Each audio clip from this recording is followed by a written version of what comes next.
funky.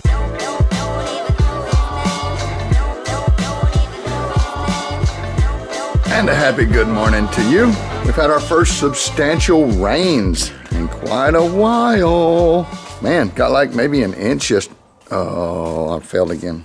I failed again at video. It's a brisk 40-something degrees out here at the Oakley farm. We got rid of some trees. Those 3 big ugly pine trees that don't do anything. Yeah, we cut and piled those some. But the point of pulling the camera out was to tell you about this video that I made. This happened end of April this year. Wow, what a beautiful morning though. I'm struck by it. All good. In this video, we talk about lessons learned. I do some bailout talk. I talk about having my first motor out. It was my fault. I pushed the kill switch into the risers on a left turn. Landed, couldn't take off, had to do a retrieve. I probably mentioned that story before. But then I had the exact same thing happen on my approach into the field. And I had on gloves. Now gloves are double-edged. They keep your fingers warm, but you lose your dexterity. So with gloves on, I was low, I had a motor out. I tried to reach back and restart it a couple of times and I missed the grab both times. And at that point, I know that continuing to grab for it means a shitty landing. So there's a certain point where you have to give up any attempts at anything. Get on the controls and focus on the approach and the landing if you want to have a safe and effective landing. You can't be doing other shit when you're on short final. You got to focus on the landing. You got to be on the controls, you got to be fast, and you got to be ready. You got to be looking ahead, and you got to be in a good spot. If you continually do all those things, you always have good and safe landings. Now, being that you can flare proficiently, that comes in your early training in your school situation, but ultimately, the approach is everything. Don't mess up your approach. There was just some lessons reviewed and lessons learned in this video, and I hope you pick something up out of it. Thank you for watching. I'm back again, making some kind of ghetto-ass video out here in North Louisiana. We had to put on our cold weather gear again in late April. It's lows getting down close to 40, 30s. It's weird. It's weird. It's unusual to be this cold. Unseasonable, I believe is what they call it. Clip. We're gonna let that warm up a little bit. Oh, he's getting started. I'm gonna go.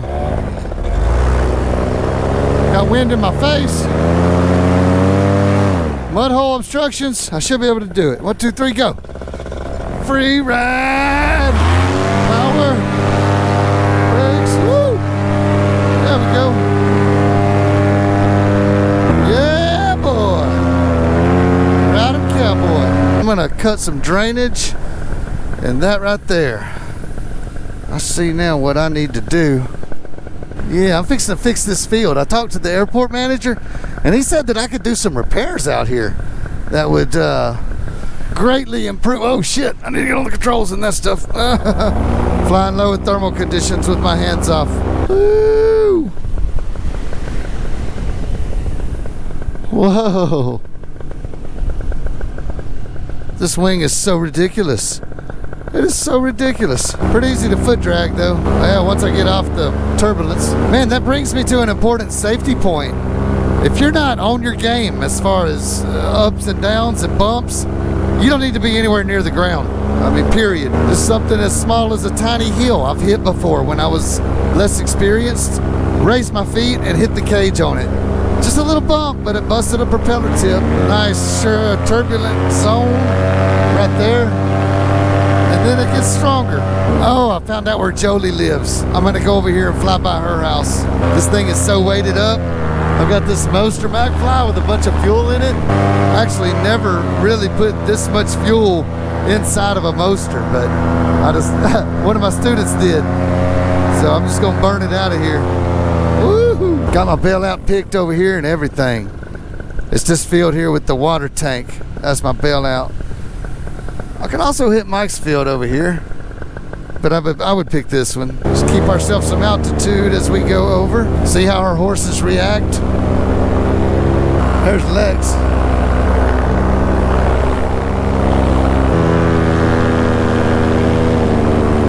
More altitude. Oh, there's some cows, but they don't care. Fun times at Paramotor School. Yoo-hoo! I've never actually explored this field back here, believe it or not. I've been out in those woods a lot behind it, though, for sure. I see a trail right against that fence. Interesting. Northwest wind means my bailout is a 180 from right here. So I would come in, try to go over here by the corner maybe a little bit, No fences in the way. Burn some more altitude. Stay on this side though, because I'm gonna make one more turn here, and then I would come in and land it right here. Yeah, and then my takeoff. I'm gonna land it right here. All right, and then I'm gonna go through there. Now it's through there. See, I would come right through here now. Nope, but I'm going around again. Now I'm in this field, in the water field here. Woo, bumps. Too close to the front side now. Give myself some more room.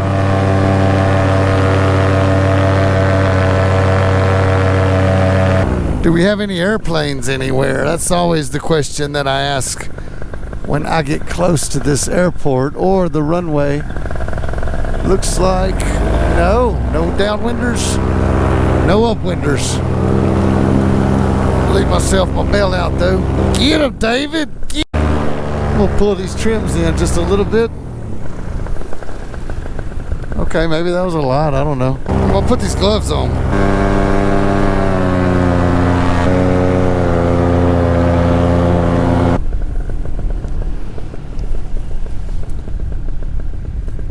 Let's get the throttle back on before we go down. Man, I can't get my damn fingers in that. I can't do anything with gloves on. Gloves are like my nemesis, but I'm addicted to them at the same time. Oh, that feels better. I can fly for another hour now. There's half trims. Oh, half trims. There we go. It don't matter how close I get to him, he's always going to look a million miles away in this GoPro. 100% fact. I got to get down. I'm getting cold up here. My face is getting cold. How much fuel I got left in this rig? Bunch. Yeah, I'm going to bug out. I got no phone. I mean, obviously, I got my wingman with me, but it's a rule of mine. I don't leave the field without a phone anymore. I learned that on flight number 8. I was still in the field. It was my second day flying paramotors, and I was exploring around the perimeter of the fields there, the farmland. And I was beside the river, but my bailout was a bean patch to my left. Looking at the river, and when I decided to turn back toward camp, I looked this way, leaned this way, and immediately pushed my kill switch into the riser there, and I killed the motor. I was only 50 feet off the ground, and so I knew I couldn't do a proper restart. I wasn't good at it, so I just opted for a landing in the bean field. It was a no-stepper landing, very easy, but I didn't have a way to call to tell them I was okay. They all thought I went in the river. Had my youngest son with me. He was about, what, 6 years old at the time? Oh, man. He's like, where's your daddy's phone? He's like, right here in the tent. Don't know where I was going with that story, but since then, I've always had some way to talk with me. I won't say always, but it would be rare the time when I left the field without a communication device of some sort. But that's all right. I'm kind of hungry too. This is a twofer. I've not eaten all day, and it's almost the end of the day, and I'm feeling kind of hungry. I may go. I know where there's a crawfish bowl. Go eat some crawfish. Should be fun. What in the world's the windsock doing? Damn. Should I restart? Can I restart? I can't. I gotta land.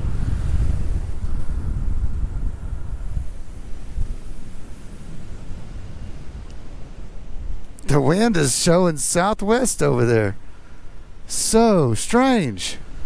So strange. I guess I'll take it.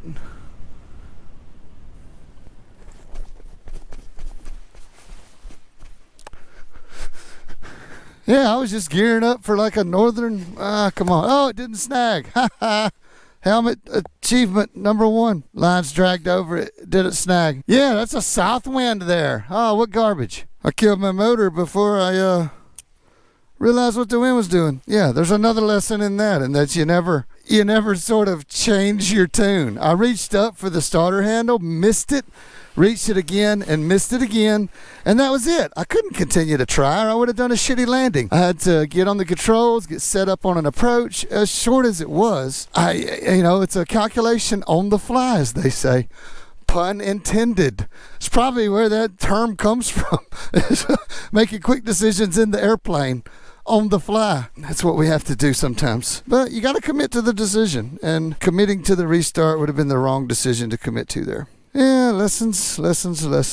There's so many lessons to be learned in this life. One of these days I'll hit most of them. But I like to share the ones that I know. That's what I do with these videos. That's why I talk and jabber on as I fly. You know, if somebody ain't thought about it, they might make a mistake. You know, once you're low, you can't make mistakes. You got to do it right every time. So that's that. All right. I'm going to cut it here. It's better. See you soon next one. What's up? Kyle out.